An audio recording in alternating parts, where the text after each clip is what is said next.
একজন একটু কিরাত পড়েন আর ও মাইক ঠিক করুক, ঠিক করার পরে আলোচনা শুরু হবে। এ ধরনের বিশৃঙ্খল পরিবেশ তো আমি কোথাও দেখিনি।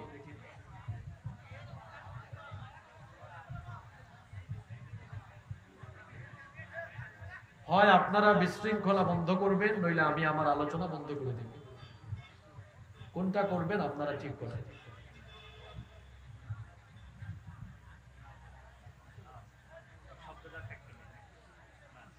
শব্দ কি? এই ধরনের ফ্যান তিনটা চলার পরেও তো মাহফিলে আওয়াজের জন্য থাকা যায় না। মিডিয়ার ভাইরা ঠিক বলছি না? আপনারা তো বিভিন্ন অঞ্চলে যান, একই আমাকে সাউন্ড শেখায় নাকি? গোটা বাংলাদেশের 64 জেলায় যাই, এর ধরনের ফ্যান তো তিনটা চারটা পিছনে দেওয়ার পরেও আওয়াজের কারণে থাকা যায় না। আমার আওয়াজ তো আমি নিজেই ক্লিয়ারলি শুনি, কি কথা বলবো?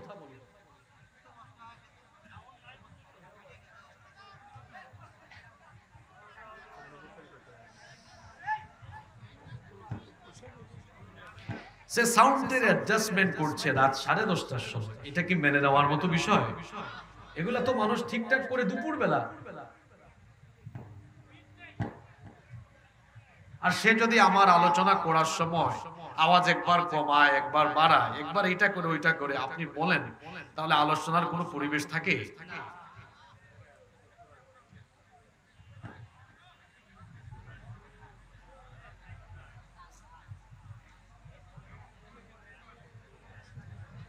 একজন একটু কিরাত পড়েন আর ও মাইক ঠিক করুক, ঠিক করার পরে আলোচনা শুরু হবে। কাউকে একটা ইসলামী সঙ্গীত দেন। কোরআনের মাহফিলের নাম শুনলেই তারা সেখানে হিংস্র হায়নার মতো ঝাঁপিয়ে পড়ে সেই মাহফিলগুলোকে তারা বন্ধ করে দিয়েছে। আর যারা আলোচনা করতেন, যাদেরকে ইনভাইট করা হতো, স্টেজে ওঠার আগে তাদেরকে কত ধরনের সবক দেওয়া হতো। এটা বলবেন, এটা বলবেন, এটা বলবেন না, এটা বলবেন না, এটা বলবেন না, এ ধরনের বিধিনিষেধ, ইনস্ট্রাকশন বেঁধে দেওয়া হতো। তারপরে আপনারা যারা শ্রোতা আসতেন, শ্রোতা হিসাবে এসেও বেশি রেসপন্স করা যেত না, তাকবীরও দেওয়া যেত না। ডানে বামে বসা কিছু গুন্ডা পান্ডারা মার্ক করে রাখতো। মাহফিল শেষ হয়ে যাওয়ার পরে মামলা দিয়ে এবং হুমকি ধামকি দিয়ে মানুষগুলোর উপরে নির্মম নির্যাতন তারা করত। এই অবস্থার আজকে অবসান হয়েছে, আলহামদুলিল্লাহ। আজকের মাহফিলের জন্য কি পারমিশন নেওয়ার দরকার হয়েছে? আল্লাহর জমিনে আল্লাহর কোরআনের কথা হবে, এজন্য আল্লাহর কোন গোলামের কাছ থেকে পারমিশন আনা লাগবে? পারমিশনের দরকার আছে? এই জমিনটা কার? আল্লাহর জমিনে আল্লাহর কোরআনের কথা বলার জন্য কারো কাছ থেকে অনুমতি নেওয়া দরকার আছে? তারা বন্ধ করার আর জিনিসও পায় না। এদেশের জনগণের ট্যাক্সের পয়সা দিয়ে প্রশাসনকে বেতন দেওয়া হতো। তাদেরকে বেতন দেওয়া হয় এই দেশে অন্যায় অপকর্ম বন্ধ করার জন্য। তারা ভারতীয় গোলামদের চুরি ডাকাতি বন্ধ না করে আল্লাহওয়ালা লোকদের উপরে নির্মম নির্যাতন করেছে, আর কোরআনের মাহফিল বন্ধ করে দিয়েছে। 15টি বছর নির্মমতা নির্মমতা বাংলাদেশের মানুষ দেখেছে। এই 15 বছর আমরা যারা আল্লাহর দ্বীনের পথে কাজ করেছি, আমরা কেউ বাংলাদেশ থেকে পালিয়ে যাইনি। কিন্তু আফসোসের ব্যাপার হলো, যারা নির্মমতা চালিয়েছে, জুলাই আগস্ট বিপ্লবের পরে তারা 15 ঘন্টাও বাংলাদেশে অবস্থান করতে পারেনি। আমরা 15 বছর থাকতে পারলাম, আর আপনারা 15 ঘন্টাও থাকতে পারলেন না। কেন? কারণ আপনারা এত বেশি চুরি করেছেন, এত ডাকাতি করেছেন, এত লুটপাট করেছেন, দেশের অর্থনীতিকে এমন ভাবে আপনারা ধ্বংস করেছেন। আপনারা যদি 15 মিনিটও থাকেন, আপনারা ভালো করে জানেন এদেশের মানুষ ভারতীয় তাবেদারদের বিরুদ্ধে যে গণজোয়ার, গণবিস্ফোরণ, যে গণজোয়ার তুলেছিল, এই গণজোয়ারের সামনে যদি আপনারা থাকতেন, আপনাদের অবস্থা কি হতো এটা আল্লাহ তাআলা আর আপনারাই হয়তো জানতেন। এজন্য আপনারা গণধুলাই খাওয়ার ভয়ে আপনারা আপনাদের মাহবুবাড়ি দিল্লিতে পলায়ন করেছেন। সম্মানিত ভাইয়েরা, আজ আমরা যে নতুন পরিবেশ পেয়েছি, এই নতুন পরিবেশ, এই নেয়ামত যিনি আমাদেরকে দয়া করে দিলেন, তিনি হচ্ছেন আমাদের রব। তিনি কে? তিনি আমাদের রব, তিনি হচ্ছেন আল্লাহ। জোরে বলেন তো, এই পরিবেশ যিনি আমাদেরকে দিলেন তিনি কে? আল্লাহ। সে আল্লাহর জন্য আমরা একজন চুপচাপ না থেকে দিল প্রাণ উজাড় করে দিয়ে আমরা আল্লাহর শুকরিয়া জানাই, পড়ি আলহামদুলিল্লাহ। সম্মানিত উপস্থিতি, প্রিয় বগুড়াবাসী, আমরা আজকে শেষ পর্যন্ত ধৈর্য ধারণ করে হেদায়েতের নিয়তে কোরআন সুন্নাহর কিছু কথা শুনবো ইনশাআল্লাহ। আমরা পারস্পরিক কথা বলবো না। এই থেকে বাম দিকে কথা শোনা যাচ্ছে, আমি রিকোয়েস্ট করব যে বাম দিকে যারা আছেন কথাবার্তা বন্ধ করে সামনে জায়গা আছে বসে যান। আমরা এখানে আল্লাহর কালাম শুনতে বসেছি। এই কিতাব কার? আল্লাহর কালাম আলোচনা করার এবং আলোচনা শোনার আদব আছে না? জোরে বলেন, আদব আছে কিনা? কিভাবে আল্লাহর কালামের আলোচনা করতে হয় এবং শুনতে হয়, এই আদবটুকু আমাদেরকে যিনি শিখিয়েছেন তিনি কে? রব্বুল আলামিন বলছেন, ইযা কুরিআল কুরআনু ফাসতামিউ লাহু ওয়া আনসিতু লাআল্লাকুম তুরহামুন। আল্লাহ তাআলা বলছেন, আর যখন কোরআন পাঠ করা হয়, কোরআনের আলোচনা হয়, ফাসতামিউ লাহু, তোমরা নীরব হয়ে দিলের কান দিয়ে আল্লাহর কালাম শ্রবণ করো। অমনোযোগী হয় না, এক কান দিয়ে ঢুকিয়ে অন্য কান দিয়ে বের করে দিও না, বরং দিলের কান দিয়ে মনোযোগী হয়ে আল্লাহর কালাম শ্রবণ করো। আর 2 নাম্বার হলো ওয়া আনসিতু, চুপচাপ থাকো, নীরব থাকো। এই 2টা কাজ যদি তোমরা করতে পারো, লাআল্লাকুম তুরহামুন, আশা করা যায় তোমাদের উপরে রহম যিনি করবেন তিনি কে? আল্লাহ। এই 2টা কাজ আপনারা করতে পারবেন তো? ইনশাআল্লাহ। জোরে বলেন, করতে পারবেন তো? ইনশাআল্লাহ। 1 নাম্বার মনোযোগী হয়ে শুনতে হবে, 2 নাম্বার চুপচাপ থাকতে হবে, পারস্পরিক কথা বলা যাবে না। যদি আমরা নীরব হয়ে চুপচাপ থেকে পারস্পরিক কথাবার্তা বন্ধ করে আদবের সাথে মনোযোগের সাথে আল্লাহর কালাম শুনতে পারি, তাহলে আমাদের উপরে যিনি রহমত করবেন, জোরে বলেন তো তিনি কে? আল্লাহ। এখানে বাম দিকে কথা বলবেন না ভাই, আপনারা কিন্তু পরিবেশ দিতে পারেন না। কি সমস্যা এখানে? সমস্যা কি?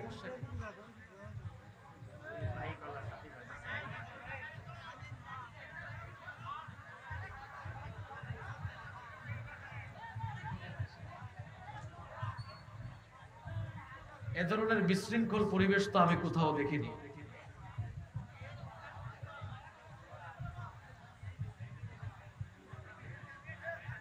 হয় আপনারা বিশৃঙ্খলা বন্ধ করবেন, নইলে আমি আমার আলোচনা বন্ধ করে দেব। কোনটা করবেন আপনারা ঠিক করেন।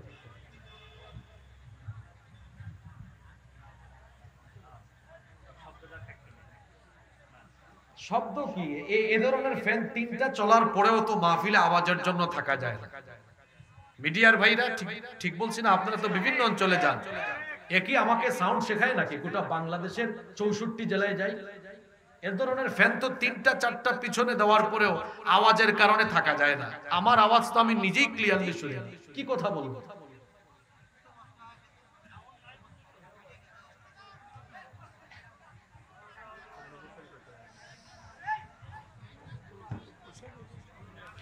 সে সাউন্ডের অ্যাডজাস্টমেন্ট করছে রাত 10:30টার সময়, এটা কি মেনে নেওয়ার মতো বিষয়? এগুলা তো মানুষ ঠিকঠাক করে দুপুর বেলা। আর সে যদি আমার আলোচনা করার সময় আওয়াজ একবার কমায়, একবার বাড়ায়, একবার এটা করে ওইটা করে, আপনি বলেন তাহলে আলোচনার কোনো পরিবেশ থাকে?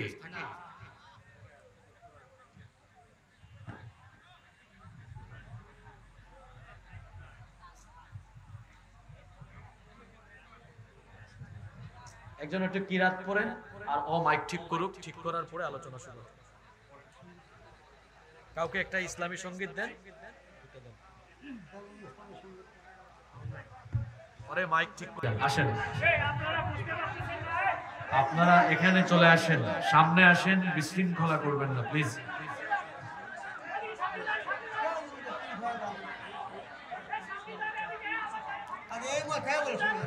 সম্মানিত ভাইয়েরা যারা বামে আছেন আপনারা সামনে চলে আসেন, বিশৃঙ্খলা করবেন না প্লিজ।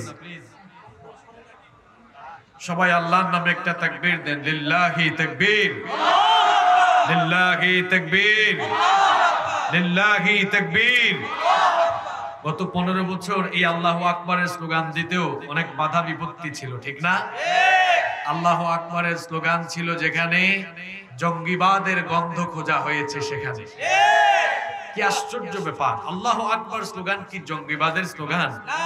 আচ্ছা, আমরা যখন মায়ের পেট থেকে বের হয়েছি, মায়ের পেট থেকে বের হয়ে দুনিয়াতে এসে প্রথম যে শব্দ শুনলাম সেটা কি ছিল? জোরে বলেন, আল্লাহু আকবার শুনেছি। আবার প্রত্যেকদিন মুয়াজ্জিন সাহেব আজান দেন 5 বার। এই আজানের প্রথম শব্দ কি? নামাজে দাঁড়ানোর জন্য মুয়াজ্জিন সাহেব ইকামত দেন, ইকামতের প্রথম শব্দ কি? নামাজের প্রথম শব্দ কি? আবার জীবনের শেষ নামাজ, জানাজার নামাজ শুরু হয় কি দিয়ে? এই নামাজটা শেষ হয় কি দিয়ে? তাহলে আমরা আমাদের জীবনের শুরুতে দুনিয়াতে এসেই শুনলাম কি? আল্লাহু আকবার। যাওয়ার সময় শুনলাম কি? যতদিন বাঁচলাম প্রতিদিন 5 বার শুনলাম কি? তো গোটা জীবনটাই তো কেটে যাচ্ছে আল্লাহু আকবার শুনতে শুনতে। এখন মিছিলে অথবা যে কোনো জায়গায় স্লোগানে আল্লাহু আকবার শুনলে এই স্লোগানের ভেতরে জঙ্গিবাদের গন্ধ খুঁজে যারা, আবু জাহালের প্রেতাত্মা হলো তারা। কারণ আবু জাহাল এই স্লোগানকে সহ্য করতে পারত। আবু জাহালের প্রেতাত্মারা এই স্লোগান শুনলেই আবু জেহেলীয় পদ্ধতিতে হিংস্র হায়নার মতো মুসলমানদের উপরে ঝাঁপিয়ে পড়েছে। আল্লাহ তাআলা নতুন পরিবেশ দিলেন, আমরা আল্লাহর নামে স্লোগান দিতে আজকে পারছি। এজন্য আল্লাহর শুকরিয়া আদায় করছি, আলহামদুলিল্লাহ। আমরা অপ্রাসঙ্গিক কথা বলে আর সময় নষ্ট করব না। আমরা সবাই মনোযোগের সাথে আলোচনা শুনবো এবং আমাকে আপনারা আলোচনা করতে সহযোগিতা করবেন ইনশাআল্লাহ। আপনারা সহযোগিতা করবেন তো? আল্লাহ আমাদেরকে আমলের নিয়তে প্রত্যেকটি কথা শোনার তৌফিক দান করেন, আমরা সবাই বলি আমিন।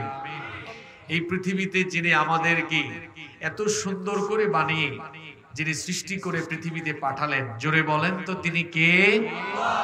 তিনি কেন পাঠিয়েছেন আমাদেরকে এই পৃথিবীতে? আমাদেরকে পাঠানোর একটি উদ্দেশ্য, একটি কারণ আছে না নাই?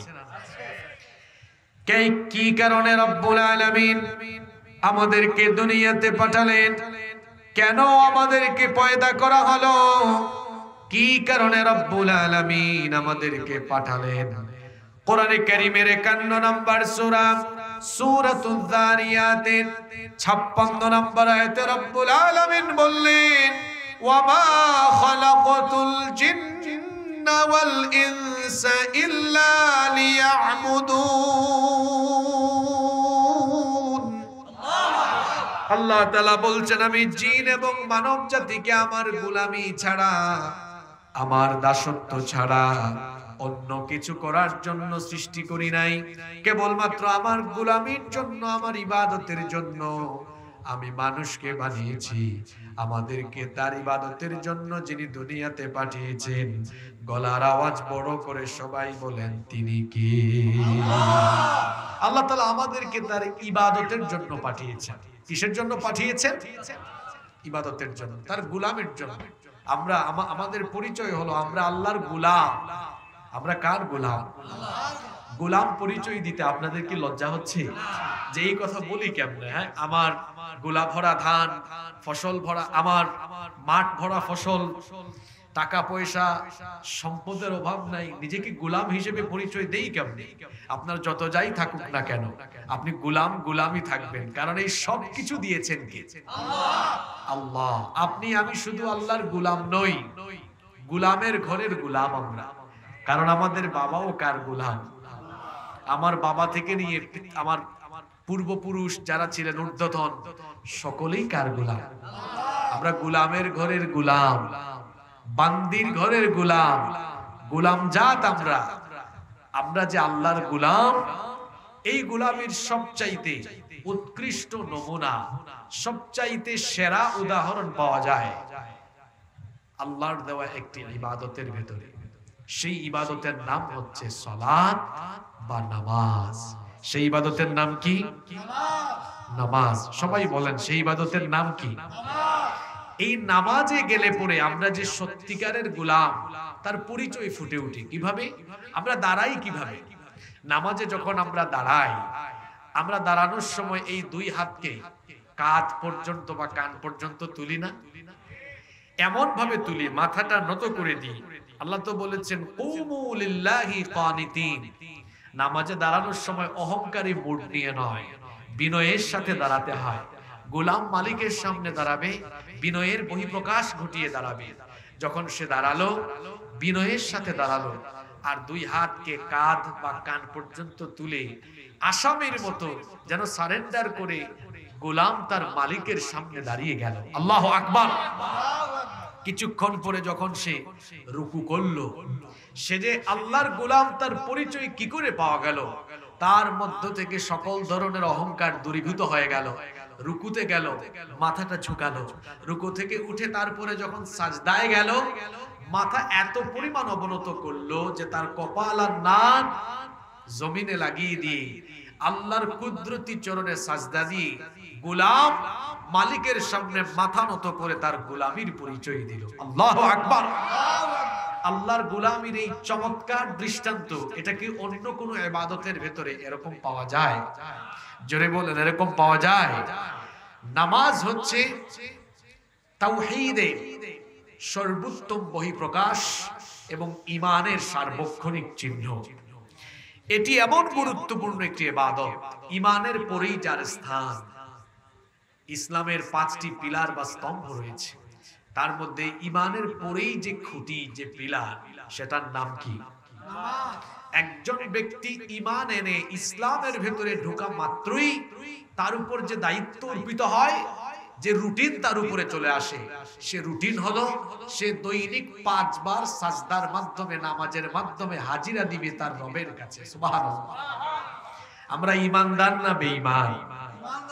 আমরা যে ঈমানদার, এটি তো আমরা সাহস করে বলতে পারছি না। আমরা ঈমানদার না বেঈমান? চুপচাপ থাকবেন না গো ভাই। আমরা ঈমানদার না বেঈমান? এই ঈমানের পরিচয় পাওয়া যাবে ঈমান এনে পরবর্তী ডিউটি পালন করলে। এখন বলেন ঈমান আনার পরের ডিউটিটা কি? জোরে বলতে হবে। আল্লাহর নবীর সাহাবী নবীজিকে প্রশ্ন করলেন, আইয়ু শাইইন আহাব্বু ইনদাল্লাহি ফিল ইসলাম। আল্লাহর কাছে ইসলামের মধ্যে সবচাইতে পছন্দের কাজ, সবচাইতে ভালো কাজ কোনটা? আল্লাহর রাসূল তখন বললেন, আস-সালাতু লিওয়াক্তিহা। ওয়াক্ত মতো, সময় মতো নামাজ আদায় করা, এটি হচ্ছে আল্লাহর কাছে সবচাইতে পছন্দের কাজ। সুবহানাল্লাহ। আল্লাহর নবী আরো বললেন, ওয়ামান তারাকাস সালাতা ফালা দীনা লাহু ওয়াস সালাতু ইমাদুদ্দিন। যে ব্যক্তি সালাত ত্যাগ করলো, সে যেন দিন ত্যাগ করলো। যার মধ্যে সালাত নাই, তার মধ্যে দিনদারিতা নাই। আমাদের মধ্যে অনেককে বলতে শোনা যায়, নামাজ আমি ঠিক মতো আদায় করতে না পারলেও আমি কিন্তু বড় দিনদার মানুষ। এরকম বলে কি বলে না? আর আল্লাহর নবী বলেছেন, যার মধ্যে নামাজ নাই তার মধ্যে ঈমানই নাই, তার মধ্যে দ্বীনই নাই। আল্লাহর নবী বলেছেন, ওয়াস-সালাতু ইমাদুদ্দিন। নামাজ হলো দ্বীনের খুঁটি, পিলার। বলেন তো, পিলার ছাড়া কি কোনো শামিয়ানা কিংবা কোনো ঘর বা বিল্ডিং টিকতে পারে নাকি? পিলার ছাড়া যেমন একটা ইমারত টিকে না, ঠিক তেমনি ভাবে যেই ব্যক্তির মধ্যে নামাজ নাই, নামাজবিহীন ঈমান বা ইসলামের ইমারত ঠিক থাকে না। যার জীবনে নামাজ নাই, তার ঈমান বা ইসলামের ইমারত নাই। সেটাকে ভেঙে ফেলেছে, চূর্ণ বিচূর্ণ করে ফেলেছে, নষ্ট করে ফেলেছে। তার মধ্যে ঈমান নেই, ঈমান তার চলে গিয়েছে। নামাজ এটা শিডিউল আল্লাহ এমন করে দিয়েছেন, এ যেন প্রতিদিন বান্দা আল্লাহর কাছে 5 বার একটা সর্বোত্তম হাজিরা দেওয়ার পদ্ধতি। সুবহানাল্লাহ। আমরা যারা চাকরি বাকরি করি কিংবা যারা পড়াশোনা করি, আমাদের কর্মস্থলে, আমাদের প্রতিষ্ঠানে দৈনন্দিন হাজিরা বা অনেক অফিসে ফিঙ্গারপ্রিন্ট, আমি এসেছি, এরকম হাজিরা দেওয়ার পদ্ধতি আছে না নাই? জোরে বলতে হবে, আছে না নাই? আমি আপনি যে আল্লাহর প্রকৃত গোলাম, প্রকৃত গোলামির হাজিরা নেওয়ার জন্য আল্লাহ তাআলা প্রত্যেক দিন 5 বার নামাজ দিয়ে নামাজের মাধ্যমে হাজিরা নেওয়ার ব্যবস্থা করেছেন। আপনি কোনো প্রতিষ্ঠানে চাকরি করলে পরে আপনি যদি ওই প্রতিষ্ঠানে প্রতিদিন হাজিরা দেন, প্রতিদিন গিয়ে যদি ডিউটি পালন করেন, তাহলে মাসের শেষে বেতন আছে না নাই? আপনি আপনার প্রতিষ্ঠানে নিয়মিত হাজিরা দিলে পরে যেমন মালিক আপনার উপর খুশি হয়ে মালিক আপনাকে বেতন দেন, আপনিও প্রত্যেক দিন 5 বার আল্লাহর কাছে যদি হাজিরা দিতে পারেন, আল্লাহ তাআলাও খুশি হয়ে এই 5 ওয়াক্ত নামাজের মাধ্যমে আপনার গুনাহগুলোকে আল্লাহ মাফ করে দিবেন। কিভাবে আল্লাহ মাফ করে দেন শুনেন। বুখারী এবং মুসলিম শরীফের মধ্যে হাদিসটি বর্ণিত হয়েছে। হাদিস বর্ণনাকারী সাহাবী হচ্ছেন সাইয়্যিদুল মুহাদ্দিসিন আবু হুরায়রা রাদিয়াল্লাহু আনহু। তিনি বলছেন, রাসূল কারীম আমরা সবাই মহব্বতে পড়ি সাল্লাল্লাহু আলাইহি ওয়াসাল্লাম বলেছেন, আরাআইতুম লাউ আন্না নাহরাম বিবাবিন আহাদিকুম ইয়াগতাসিলু মিনহু কুল্লা ইয়াওমিন 5 মাররাত হাল ইয়াবকা মিন দারানিহি শাই। আল্লাহর নবী বলেছেন, তোমাদের কারো দরজার সামনে যদি একটা নহর থাকে আর সে যদি সেই নহরের মধ্যে প্রত্যেক দিন 5 বার গোসল করে, তাহলে কি তার শরীরের মধ্যে কোনো ময়লা থাকবে নাকি? রাসূল করিম সাল্লাল্লাহু আলাইহি ওয়াসাল্লামকে তার সাহাবীরা বললেন, লা ইয়াবকা মিন দারানিহি শাই। কোন ব্যক্তি যদি এভাবে দৈনন্দিন 5 বার সালাত আদায় করে, তাহলে তো তার শরীরে কোনো ময়লা থাকার কথা না। আল্লাহর নবী তখন বললেন, ফাযালিকা মাসালুস সালাওয়াতিল খামস ইয়ামহুল্লাহু বিহিন্নাল খাতায়া। 5 ওয়াক্ত নামাজের উদাহরণ হলো তাই। 5 বার গোসল করলে পরে যেমন শরীরের সকল ময়লাগুলো দূরীভূত হয়ে যায়, ঠিক তেমনি ভাবে 5 ওয়াক্ত সালাত আদায়ের মাধ্যমে বান্দার দৈনন্দিন গুনাহগুলো মিটে যায়। গুনাহগুলো মাফ করে দেন কে?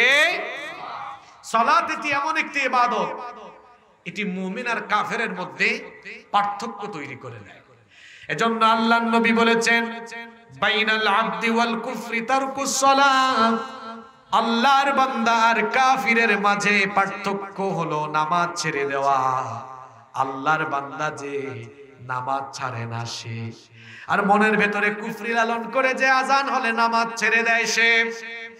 আজান হলে পরে বোঝা যায় কোন ব্যক্তি সত্যিকারের ঈমানদার আর কোন ব্যক্তি নামধারী মুসলমান। এটা বুঝার উপায় হলো আজানের পরে নামাজে হাজির হওয়া আর না হওয়ার ব্যাপার নিয়ে। প্রত্যেকদিন মুয়াজ্জিন সাহেব আজান দেন মোট কয়বার? আজানটা তিনি শুরু করেন কিভাবে? আল্লাহু আকবার, আল্লাহু আকবার। এটা অর্থ হলো সবচাইতে মহান এবং সবচাইতে বড় যিনি তিনি কে? কি সুন্দর করে আজান শুরু করা হয়, বলা হয় আল্লাহ মহান, আল্লাহ সবচাইতে বড়, তারপরে আশহাদু আল্লা ইলাহা ইল্লাল্লাহ, আশহাদু আন্না মুহাম্মাদার রাসূলুল্লাহ। মুয়াজ্জিন সাহেব তাওহীদ আর রিসালাতের সাক্ষ্য দিয়ে তারপরে বলেন, হাইয়া আলাস সালাহ, নামাজের জন্য আসো, নামাজের দিকে আসো। হাইয়া আলাল ফালাহ, কল্যাণের দিকে আসো, কল্যাণের জন্য আসো। অর্থাৎ মুয়াজ্জিন সাহেব আজানের মাধ্যমে বুঝিয়ে দেন, আজানের সময় নামাজের সময় হয়ে গেলে পরে কাজের চাইতে নামাজের ভেতরেই কল্যাণ কম না বেশি? কিন্তু আমার আপনার মধ্যে অনেক ব্যক্তি আছে, আজান যখন হয়ে যায় মুয়াজ্জিন সাহেব বললেন এখন আল্লাহর হুকুম পালন করা হলো বড়, আজান শোনার পরেও যে ব্যক্তি নামাজে আসলো না, সেই ব্যক্তি তার কর্মকাণ্ড দিয়ে যেন বুঝিয়ে দেয় আল্লাহর হুকুমের চাইতে তার কাজ হলো আরো বড়। এজন্য তো সে আসলো না, এজন্য সে আসলো না। আল্লাহর নবী বলেছেন, ঈমানদার আর কাফেরের পার্থক্য নিরূপণকারী হলো এই নামাজ। আল্লাহর নবী আরো বলেছেন, ইসলামের মধ্যে, দ্বীনের মধ্যে নামাজের অবস্থান হলো এমন। আল্লাহর নবী বলেছেন, ইন্নামা মাউদিউস সালাতি মিনাদ দ্বীনি কামাউদিউর রাসি মিনাল জাসাদ। আল্লাহর নবী বলেছেন, দ্বীনের মধ্যে নামাজের অবস্থান হলো তেমন, শরীরের মধ্যে মাথার অবস্থান যেমন। বলেন তো কোন ব্যক্তির যদি এই গলা থেকে মাথার অংশ না থাকে, পা থেকে গলা পর্যন্ত কোনো মানুষের শরীর দেখে ওই ব্যক্তির পরিচয় কি শনাক্ত করা যাবে নাকি?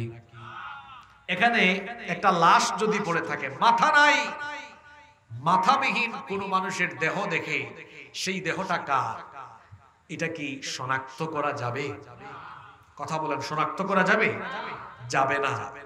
মাথা ছাড়া যেমন দেহ দিয়ে ব্যক্তির পরিচয় শনাক্ত করা যায় না, ইসলামের ইবাদতের মগজ হলো, জোরে বলেন, নামাজ বাদ দিয়ে সবকিছু পালন করে, এমনকি ইসলামী আন্দোলন করেও একদম মাঠে ময়দানে সরব থাকলেও নামাজ নাই, ওই ব্যক্তির কোন মূল্য আল্লাহর কাছে, আল্লাহর কাছে সবচাইতে দামি ইবাদতের নাম হলো,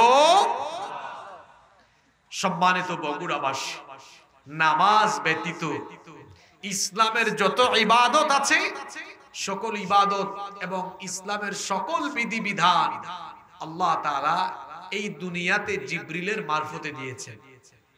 একমাত্র ইবাদত হলো নামাজ, যেটা আল্লাহ এই দুনিয়ায় নয়, এটা আল্লাহ গিফট করেছেন 7 আসমান পাড়ি দিয়ে, ধুলির ধরা পাড়ি দিয়ে, সিদরাতুল মুনতাহা ভেদ করে মেরাজের রাতে আল্লাহ তার হাবিবকে তার কাছে নিয়ে তারপরে সালাত নামক ইবাদত আমাদেরকে গিফট করেছেন। সুবহানাল্লাহ। সব কিছু ফরজ করা হয়েছে কোথায়? দুনিয়ায়। বলেন কোথায়? আর নামাজ, জোরে বলেন, নামাজ কোথায়? নামাজ ফরজ করা হয়েছে উপরে, মেরাজের রাতে। তার মানে বোঝা গেল ইসলামের সবচেয়ে দামি ইবাদতের নাম কি? আজ এই নামাজের ব্যাপারে আমরা কত উদাসীন। এখানে এত মানুষ হয়েছে, এশার নামাজে মসজিদে কয়জন মানুষ ছিল আল্লাহু আ'লাম, ফজরের নামাজে কয়জন মানুষ ছিল আল্লাহু আ'লাম, আগামীকাল ফজরে কয়জন হবে আল্লাহু আ'লাম। এখন কিন্তু আমাদের মসজিদগুলো খুব সুন্দর, চাকচিক্যময় সুন্দর। এখন প্রতিটি এলাকায় এলাকায়, পাড়ায় মহল্লায় মসজিদ সুন্দর কম না বেশি? এটাও কিন্তু কিয়ামতের একটা আলামত। আখিরি জামানায় মসজিদগুলো হবে চাকচিক্যময়, কিন্তু মসজিদগুলো হবে যত সুন্দর, মুসল্লিগুলো হবে তার চেয়ে বেশি অসুন্দর। বলেন এই পরিস্থিতি বর্তমানে আছে না নাই? আল্লাহর নবী বলেছেন, ইয়াতি আলান নাসি জামান, খুব শীঘ্রই মানুষের উপরে এমন একটি জামানা, এমন একটি যুগ আবির্ভূত হবে, কিয়ামতের আগে এমন একটা সময় আসবে, তখন দেখা যাবে মাসাজিদুহুম আমিরা, মসজিদগুলো হয়ে যাবে চাকচিক্যময়, মসজিদগুলো হয়ে যাবে সুন্দর। কোটি কোটি টাকা খরচ করে মানুষ মসজিদ নির্মাণ করবে, কিন্তু কোটি কোটি টাকা দিয়ে বানানো মসজিদের ভেতরের অবস্থা হবে এমন, ওয়াহিয়া খারাবুম মিনাল হুদা, মসজিদগুলো হবে প্রকৃতপক্ষে হেদায়েত শূন্য। এটা বিভিন্নভাবে হেদায়েত শূন্য হবে, কারণ মসজিদ পরিচালনার ভেতরে গন্ডগোল থাকবে। দেখা যাবে মডেল মসজিদ হবে, কিন্তু মডেল ইমাম সাহেব পাওয়া যাবে, মডেল ইমাম নাই বলে তো আপনি দেখেন না জাতীয় মসজিদের খতিব সাহেব সরকার পতনের সাথে, সরকার পালানোর সাথে উনিও পালিয়ে গিয়েছেন। কথা বুঝেন নাই আপনারা? তাহলে বোঝা গেল দুষ্টুমি মসজিদের ভেতরেও ঢুকে নাই। মসজিদের ভেতরে কেমনে দুষ্টুমি ঢুকেছে আপনাদেরকে বুঝাই।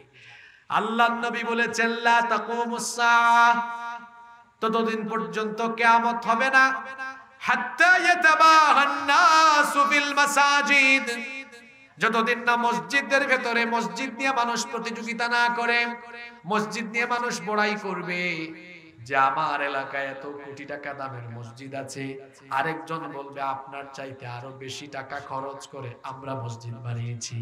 এরকম বড়াই আরম্ভ হবে। শুধু তাই নয়, আল্লাহর নবী আলো বলেছেন, ইন্না মিন আশরাতিস সাআহ উলুউন আহলুল ফিসকি ফিল মাসাজিদ, নবীজি বলেছেন কিয়ামতের একটা আলামত হলো মসজিদের ভেতরে আল্লাহওয়ালা ব্যক্তিদের গলার আওয়াজের চাইতে ফাসিক ফুজ্জারদের গলার আওয়াজ বড় হয়ে যাবে। বাংলাদেশের মসজিদগুলোর ভেতরে গিয়ে দেখেন ইমাম সাহেবের গলার আওয়াজের চাইতে এলাকার টাটকা সুদখোর, ঘুষখোর, চোর, ডাকাত আর দুর্নীতিবাজদের গলার আওয়াজ অনেক বড়। এলাকায় যার সুদের টাকা বেশি, ঘুষের টাকা বেশি, যার বংশ বড়, সে হয় মসজিদ কমিটির সভাপতি, সে হয় মসজিদ কমিটির সেক্রেটারি। তাহলে আল্লাহর নবী যে বলেছেন শেষ জামানায় মসজিদ হবে সুন্দর, কিন্তু ওয়াহিয়া খারাবুম মিনাল হুদা, মসজিদগুলো হবে হেদায়েত শূন্য। আজ সেই কথাগুলোর বাস্তবতা আছে না নাই? জোরে বলতে হবে, আছে না নাই? আল্লাহর নবীর সময়ে মসজিদ ছিল কাঁচা, কিন্তু মুসল্লি ছিল পাকা। আল্লাহর নবীর মসজিদ কি আমাদের মসজিদের মতো এরকম বিল্ডিং ছিল নাকি? আল্লাহর নবীর মসজিদটা ছিল কেমন শোনেন। উপরে ছিল খেজুর পাতার ছাউনি, আর নিচে ছিল মরুভূমির বালি। তারা যখন সাজদায় যেতেন, নাকে আর কপালে, হাতে পায়ে মরুভূমির বালি লেগে যেত। সামান্য একটু বৃষ্টি হলে পরে তাদের নাকে, কপালে এবং অঙ্গ প্রত্যঙ্গে কাদা লেগে যেত। আমাদের মসজিদগুলোতে গিয়ে দেখেন দামি দামি কার্পেট আছে, উপরে ফ্যান আছে, এসি আছে। মসজিদগুলো হয়েছে এখন পাকা, কিন্তু মুসল্লির অভাবে মসজিদ হয়ে গিয়েছে ফাঁকা। আর আল্লাহর নবীর মসজিদ ছিল কাঁচা, কিন্তু মুসল্লি ছিল পাকা। কথা ঠিক না বেঠিক? এখন আমাদের এলাকার মসজিদগুলোতে মুসল্লি হয়েছে মোট 5 প্রকারের। প্রতিটি এলাকায় মুসল্লি পাওয়া যায় মোট কয় প্রকারের? জোরে বলেন, কয় প্রকার? এবার আপনি নিজেকে মিলায় নেন তো, আপনি কোন প্রকারে আছেন? 1 নাম্বার হলো সাপ্তাহিক মুসল্লি, যারা শুধু জুমার দিনে মসজিদে যায়, জুমার দিনে নামাজে যায়, অন্য কোনো ওয়াক্তে, অন্য কোনো দিনে তাদেরকে নামাজে দেখা যায় না। এই ধরনের মুসল্লি, এই প্রকারের মুসল্লি আমাদের শিবগঞ্জে নাই। 2 নম্বরের দ্বিতীয় প্রকারের মুসল্লি হলো মাসিক মুসল্লি। তারা শুধু রমজান মাসের জন্য মুসল্লি সাজে, এই 1 মাস তারা পাক্কা নামাজি। ঈদের চাঁদ উঠে, এরপরে দেখা যায় তাদের নামাজের অবস্থাও শেষ, নামাজের ধারে কাছেও নাই। এই ধরনের মুসল্লি আমাদের আলাদিপুরে নাই। আছে নাকি? 3 নম্বর মুসল্লি হলো সিজনাল। এদেরকে সিজনে সিজনে দেখা যায়, যেমন লাইলাতুল কদরে, শবে বরাতে, এ ধরনের বিশেষ বিশেষ সিজনের রাতে দেখা যায়। এই ধরনের সিজনাল মুসল্লি আমাদের বগুড়াতে নাই। তারপরে আছে বার্ষিক নামাজি। এরা সারা বছর মসজিদে আসে না, শুধু 2 ঈদের সময় নামাজে আসে। এরকম 2 ঈদের বার্ষিক নামাজি আমাদের বাংলাদেশে নাই। এখন আর জবাব দিয়েন না, নিজেই নিজেকে প্রশ্ন করেন আর মিলিয়ে নেন কোন কাতারে আছেন। এই যে সাপ্তাহিক, মাসিক, সিজনাল, বার্ষিক, এই হইল মোট কয় প্রকার? এই 4 প্রকার নামাজির ব্যাপারে আল্লাহ তাআলা সূরা মাউনের মধ্যে বলেছেন, ফাওয়াইলুল লিল মুসাল্লিন আল্লাযীনা হুম আন সালাতিহিম সাহুন ওয়াল্লাযীনা হুম ইউরাউন। ফাওয়াইলুল লিল মুসাল্লিন, অতঃপর ধ্বংস নামাজীদের জন্য। আচ্ছা, নামাজ আদায় করলে মানুষ ধ্বংস হয় না সফল হয়? আল্লাহ বলেছেন ধ্বংস নামাজীদের জন্য। আমরা প্রশ্ন করলাম, আল্লাহ এটা কোন নামাজি? আল্লাহ পরের আয়াতে বলছেন আল্লাযীনা হুম আন সালাতিহিম সাহুন, যারা তাদের নামাজ সম্পর্কে উদাসীন, গাফেল, বেখবর, ইচ্ছে হলে যায়, ইচ্ছে হলে যায় না। আল্লাযীনা হুম ইউরাউন, যারা মানুষ দেখাবার জন্য যায়। সপ্তাহে যারা নামাজে যায়, এরা মানুষ দেখাবার জন্য যায়। যারা রমজান মাসে মুসল্লি সাজে, মানুষ দেখাবার জন্য সাজে। যারা সিজনাল আর বার্ষিক হয়, এরাও মানুষ দেখাবার জন্য সাজে। আপনি বলবেন হুজুর তাইলে রিয়েল অথেন্টিক নামাজি কারা? রিয়েল এবং অথেন্টিক নামাজি হলো তারা আল্লাহকে ভয় করে দৈনন্দিন 5 ওয়াক্ত নামাজে হাজির হয়ে যায় যারা। অথেন্টিক নামাজি হলো তারা। আল্লাহ তাআলা তাদের পরিচয় কোরআনে কারিমে দিচ্ছেন, ওয়াস্তাঈনু বিস-সাবরি ওয়াস-সালাহ ওয়া ইন্নাহা লাকাবীরাতুন ইল্লা আলাল খাশিঈন। ধৈর্য এবং নামাজের মাধ্যমে আল্লাহর কাছে সাহায্য চাও। নিশ্চয়ই নামাজ এটা বড় কঠিন দায়িত্ব, কঠিন কাজ, কিন্তু এক শ্রেণীর মানুষের জন্য এটা কঠিন নয়। আমরা আল্লাহর কাছে জানতে চাইলাম আল্লাহ সেই শ্রেণী কারা, তাদের পরিচয় কি? আল্লাহ তাআলা বললেন তাদের পরিচয় হলো আল্লাযীনা ইয়াযুন্নুনা আন্নাহুম মুলাকু রাব্বিহিম ওয়া আন্নাহুম ইলাইহি রাজিউন। যারা ধারণা করে, যারা এই কথা মনে করে আমাদেরকে আমাদের রবের দরবারে একদিন হাজির হতে হবে, তার কাছে সকল জিনিসের হিসাব দিতে হবে, এই ভয় অন্তরে ধারণ করে যারা প্রকৃত পক্ষে আসল নামাজি হলো তারা। 5 ওয়াক্ত আজান হলেই এরা কোথায় চলে যায়? এদের সম্পর্কে আল্লাহ বলছেন, রেগুলার নামাজিদের ব্যাপারে আল্লাহ বলেছেন, কদ আফলাহাল মুমিনুন আল্লাযীনা হুম ফি সালাতিহিম খাশিউন। অবশ্যই সফল হয়েছে মুমিনরা। কোন সব মুমিনরা? আল্লাযীনা হুম ফি সালাতিহিম খাশিউন, যারা তাদের নামাজের মধ্যে খুশু অবলম্বন করে। এরপরে আল্লাহ আরো কয়েকটি গুণ বর্ণনা করে বললেন, ওয়াল্লাযীনা হুম আলা সালাওয়াতিহিম ইউহাফিজুন, আর যারা তাদের নামাজের হেফাজত করে। এরপরে আল্লাহ তাআলা বললেন, উলাইকা হুমুল ওয়ারিসুন আল্লাযীনা ইয়ারিসুনাল ফিরদাউসা হুম ফিহা খালিদুন। এই 5 ওয়াক্তের নামাজি হলো তারা মরার পরে জান্নাতুল ফিরদাউসের ওয়ারিস হয়ে যাবে যারা। তাহলে যাদের জন্য আল্লাহ জান্নাতুল ফিরদাউস রেখেছেন, এরা কি অনিয়মিত না নিয়মিত নামাজ? জোরে বলতে হবে, অনিয়মিত না নিয়মিত? না, আপনারা হবেন কোনটা, নিয়মিত না অনিয়মিত? ইসলামের সবচেয়ে বড় ইবাদতের নাম, জোরে বলেন, সবচেয়ে বড় ইবাদতের নাম কি? এক ব্যক্তি সারা রাত ওয়াজ শুনে গেল আর সকালবেলা ফজরের নামাজ কাজা করল। আর আরেক ব্যক্তি মাহফিল শুনেছে, ফজরের নামাজ আদায় করেছে। কোন ব্যক্তি উত্তম? কোন ব্যক্তি উত্তম? এক ব্যক্তি প্রতিদিন ওয়াজ মাহফিলে যায়, আরেক ব্যক্তি যখন পারে তখন যায়, কিন্তু নামাজের আজান হলে পরে নামাজ মিস দেয়। কোন ব্যক্তি উত্তম?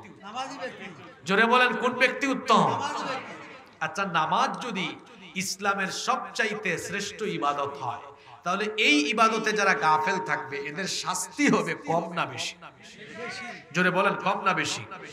একদিন আমরা ময়দানে মাহশরে, হাসরের ময়দানে একত্রিত হব, এ ব্যাপারে আমাদের দিলের ভেতরে কি কোনো সন্দেহ আছে? আপনাদের কোনো সন্দেহ আছে? হাসরের ময়দানে আমরা একত্রিত হওয়ার পরে আল্লাহ সেদিন বিচার করবেন। আল্লাহ তাআলার বিচার আর দুনিয়াতে মানুষের বিচার কি একরকম? আমরা মাঝে মাঝে বিচার করি না? আমাদের বিচারের মধ্যে অবিচার হওয়ার সম্ভাবনা আছে। আমরা বিচারের মধ্যে মাঝে মাঝে প্রহসন করি, নিরপরাধীকে অপরাধী বানিয়ে ফাঁসির কাস্টে ঝুলাইয়া মেরে ফেলি, আর অপরাধীকে আমরা জামিন দিয়ে জেলখানার বাহিরে বের করে দেই। আপনারা দেখেন নাই কোরআনের পাখি শহীদ আল্লামা দেলাওয়ার হোসেন সাঈদীকে, এই নিরপরাধ ব্যক্তিকে অপরাধী বানিয়ে তারা শহীদ করে ফেলেছে। যুদ্ধাপরাধ, মানবতা বিরোধী নাটক মঞ্চস্থ করেছে, যাতে করে কোরআনের পাখিকে মানুষ থেকে বিচ্ছিন্ন করে দেওয়া যায়। কিন্তু আপনারা বলেন এত অপবাদ, এত কিছু